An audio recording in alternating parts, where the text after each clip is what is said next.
Hello everyone. Today we are going to learn how to take an image printout of a cat drawing. Okay, the first step is go to start, go to print, click manage plotters.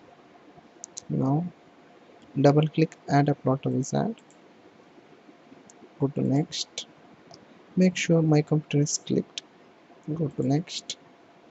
Here select raster file formats, and in this you have two options for you.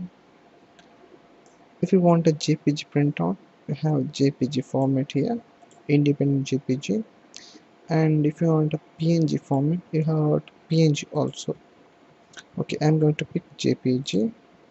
Click next. Keep on clicking next. Okay.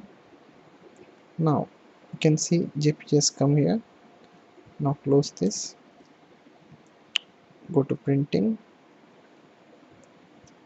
Select JPG printer. Use default paper size. Pick window. Okay. Now plot. Select a drive to save it. I'll select E drive. Okay, now save it. Okay, let's go and take a look at E drive. Okay, you have a printout in JPG. Thanks for watching video. Have a nice day.